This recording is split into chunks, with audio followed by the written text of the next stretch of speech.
Top 10 things that only Canadians do and think it's normal. This title got me really, really curious to see what are these things that only Canadians do and only they think it's normal. So, without any further ado, let's just see what this whole thing's about. Let's go.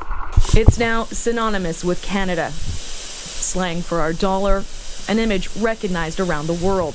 Welcome to Watch Mojo, and today we're counting down our picks for the top 10 things only Canadians do and think it's normal.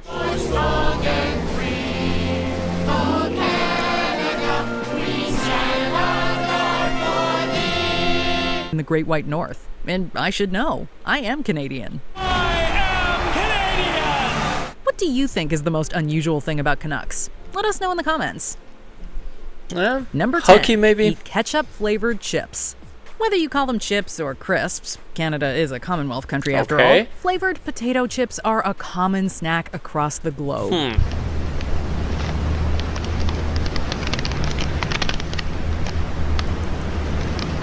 I actually love ketchup. When I was a kid, I used to put ketchup on everything, and I mean everything. But I do think ketchup flavored chips sounds a bit strange. From barbecue to bacon, plain, rippled, or even dill pickle, the flavors of this popular snack run the gamut. However, one flavor is notoriously famous for being available almost exclusively in Canada: ketchup. That is nice. It's not ketchup. Definitely not ketchup. Nicer than ketchup. Yeah, it is. The condiment-flavored treat is a huge favorite of Canadians because it's delicious, and one that often confuses visitors from other countries. Although its origins are a little fuzzy, it was likely inspired by the long-standing pairing of ketchup and another potato-based food, French fries. It's the powder or the seasoning, but it's working. There you go. Either way, it's one of many unique food items that many Canucks seem to long for. I mean, it's one of those things that you get used to it, right? I moved to Denmark 10 years ago. When I arrived here, especially in all of Europe, I think I remember the first time I saw it was in France, that they would put mayo on French fries, which at the time I thought it was completely weird. But by now I'm super used to it, and whenever I order French fries, I always want them with mayo. So maybe if I ever move to Canada, I'll be downing a whole bag of ketchup chips. Number 9. Wear shorts in cold weather. Yeah, the stereotypes are true. Canadian winters can be bitterly cold. But what many may not know is that the climate goes extreme on both ends. The government of Canada issued a warning today about a dangerous condition that seems to be spreading farther north thanks to global warming. White guys wearing shorts all winter. Sure, some places might dip below minus 40 in the winter, but some summers can see highs of 104 degrees Fahrenheit, or above 40 in Celsius, as Canadians would say. So with such a broad spectrum, it's no surprise that locals have acclimated to drastic changes in temperature. Wow. So much so that it's fairly common to catch someone wearing shorts that you'd likely associate with warmer weather in the winter. It's minus 20 out there today. Why, Whoa. in good heavens, are you in shorts? I'm in shorts, yeah. Why is the big question? I guess I like the cold. After enduring the heavy cold for several Like I said, I live in Denmark, and it does get pretty cold here, but you don't see people going out in shorts, and if they do, you will think they're crazy. So do I think Canadians are crazy for this one? Yeah. Sorry, but yeah. months, some residents will break out the shorts and walk outside in sub-zero temperatures. No one's going skiing like that, but you may very well see someone walking to the store in the snow in shorts and sandals. Some people with shorts out here, so some brave people. Oh my. Wow. Number 8. Give their coins unique names. In 1987, a gold-colored coin was introduced to eventually replace the Canadian $1 bill. Dollar coins will replace the bills that are now stuffed into fare boxes, reduce the number of quarters we have to carry around, and save Canadian transit authorities $2 million annually. Slightly larger than a quarter, the $1 coin depicts Queen Elizabeth II on one side, and on the other is a bird seen widely across the country, the loon. hence its cute nickname, loonie. In 1996, the $2 bill was also replaced with a coin that received its own moniker, the toonie, as in the number 2 and the loonie, even though it has a polar bear on it. Introducing Canada's new $2 coin. Change that counts. Among Canadians, these two coins and their unique names are quite treasured. It's federal currency, and you people talk about it like it's a Hanna-Barbera character. In fact, at the 2002 Winter Olympics, a lucky loonie was hidden under the ice where both the Canadian men's and women's hockey teams won their gold medals. It became a piece of Canadian lore after a loonie was hidden at center ice at the 2002 Salt Lake Winter Olympics as a good luck charm. Have you ever heard of a more Canadian story than that? Number 7. I mean, that one I don't think it's crazy. I think that one is actually cute. If they want to name their currency whatever they want, go for it. Clamato and Bloody Marys. Should you travel anywhere in the world and walk into a bar and ask for a Bloody Mary, the bartender is likely to serve you a tomato juice-based cocktail. A little bit of lemon juice really helps pick up the flavors in that. And that's a simple way of making a simple Bloody Mary. But for Canadians, their red drink is known as a Bloody Caesar and has one distinguishing difference from its counterpart, clam broth. Instead of tomato juice, Canadians use a mixture of both tomato juice and clam broth, known most famously as Clamato. Really grabbed Canada by storm, and you see this drink everywhere that Canadians get together. A signature cocktail, the Caesar is almost as common in Canadian bars as any of the high-powered beers the country is known for. So next time you're above the 49th parallel and looking for a zesty beverage, try replacing your Bloody Mary with a Caesar, and your taste buds will thank you. That's good. I haven't had one of those like in quite a long time, I must say. Really good. Number 6. Okay, well, I actually don't think that's crazy either because I'm from Mexico, and in Mexico we have something called micheladas, which I absolutely love. And they also, it's beer, but you pour them in a glass with clamato and some other ingredients, but clamato is the main ingredient there. So I actually like. I think I would like to try that drink from Canada. And the thing is, now that I live in Denmark, whenever I tell my Danish friends about this drink and I tell them, oh yeah, the michelada, they absolutely hate it because I can understand it is a weird and probably an acquired taste. But if you haven't tried a michelada and you're watching this from Canada, maybe you will like it because you're already used to it. Send letters to Santa, who lives there. Every year, countless kids send letters to Santa Claus hoping to get their favorite toys for Christmas. I did that too. 4-year-old Gavin isn't taking any chances. He's going straight to Santa with his list of Christmas wishes. Yes, lots of toys. That's normal, isn't it? Toys from Santa? For Canadian youngins, it's even easier given that Santa's address is actually in Canada. It even has its own special postal code. HOHOHO. Kids and kids at heart can send letters addressed to the North Pole in Canada and are guaranteed to receive a reply. How does he do it? No one's sure, but it's probably not all that hard for a guy who taught reindeer how to fly. That's actually pretty cute. Whether the North Pole is actually in Canada is currently under debate, but that certainly hasn't stopped thousands of kids from sending letters every year. The country's national mail carrier, Canada Post, makes use of volunteers, or Santa's elves, if you will, to help keep this program active year after year. So Canada Post has hired some special letter carriers to help out. They have lots of experience making deliveries, and they definitely know the way to the North Pole. Hey, there's Rudolph and the guys now. Number 5. Make unencumbered visits to Cuba. Contrary to popular belief, residents of the unencumbered. My English is playing tricks on me right now. I'm not a native English speaker, so I don't actually know what unencumbered means. Let's see if I can figure it out as I watch the video.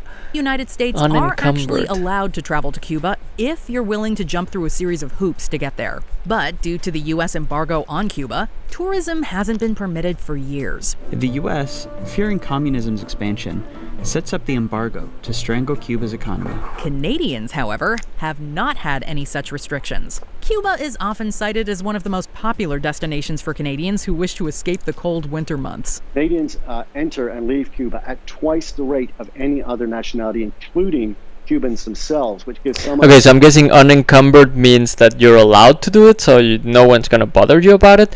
Which actually, I think this one's like it's targeted to the American, so the people watching from the U.S. Because for them, going to Cuba is not unencumbered, but for me, I'm from Mexico. I can go to Cuba pretty easily, and I've actually been there twice. Yeah. So this is a normal one for me as well, unless I missed the point of this one. Most major airports have direct flights, and countless inexpensive, all-inclusive packages have made it easy for Canadians to enjoy beaches, sun, and unencumbered. That's a new word in this Caribbean destination. Blending the traditions of Spain, Africa, and its native peoples, and lit by the fires of independence and revolution, the aromas, textures, and flavors of this Caribbean nation are no other. Number 4. That makes you want to go to Cuba again. If you're watching from Canada and you haven't been to Cuba, which after watching this video I'm guessing you have been or you're planning to go, oh my god, I loved Cuba so much. I was in Havana, of course, in what's it called, Vedeiro, and can't remember the name of the beach actually. Let me actually Google it. Give me a second.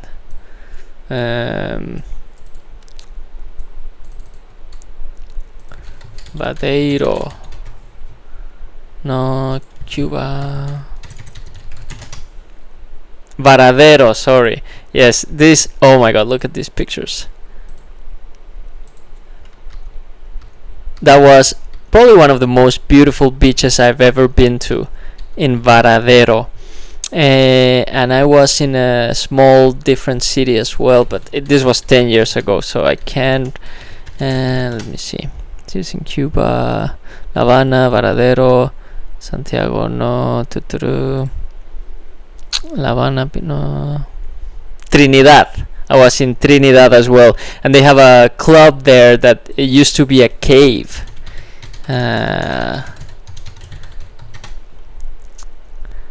Let me see. Yeah, I was here. It is actually still a cave, so they made a club inside the cave, so that's pretty cool. Anyway, sorry, I just got sidetracked here. Let's continue with the video. Celebrate Thanksgiving in October.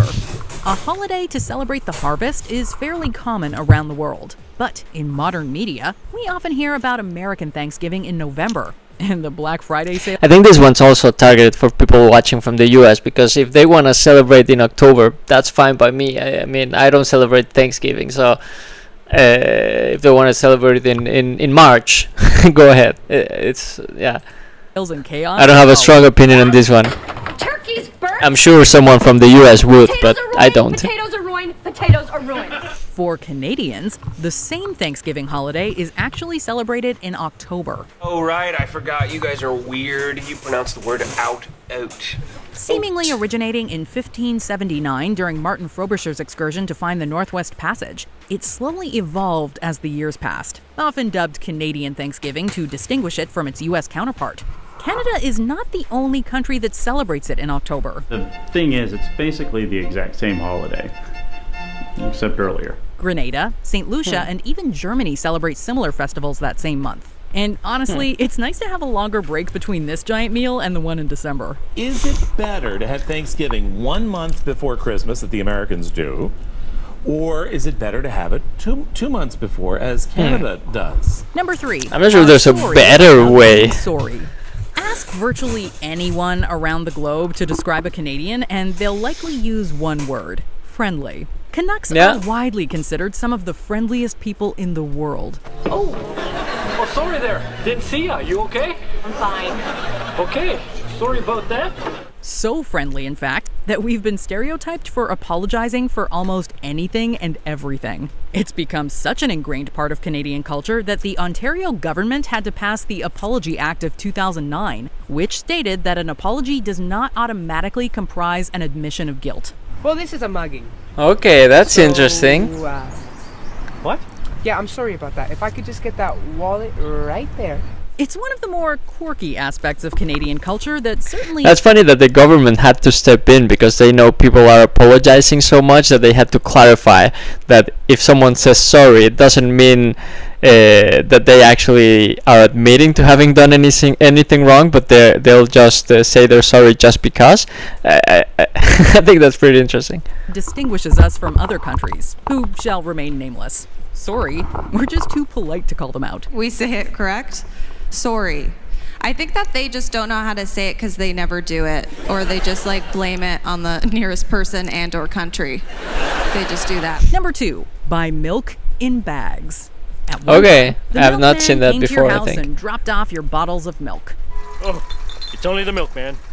Hey, maybe I should be a milkman. As cartons became the norm, people got used to buying them in stores. For Canadians, the shift from the imperial measuring system to metric also brought something new: milk in bags. Milk in bags. I don't think I've ever seen that before. Why would you put it in a bag? As companies were shifting all of their containers to new sizes, milk bags were easy to change. Quickly enough, bagged milk became quite popular. How do you keep it in the fridge?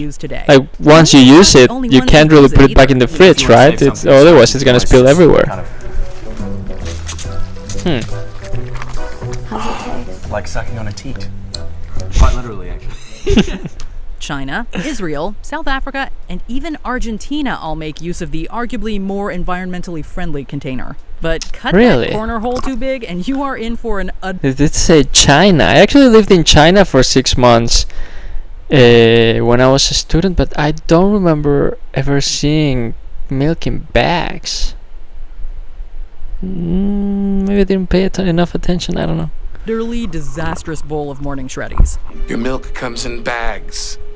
Before we continue, be sure to subscribe to our channel and ring the bell to get notified about our latest videos. You have the option to be notified for occasional videos or all of them. If you're on your phone, make sure you go into your settings and switch on notifications.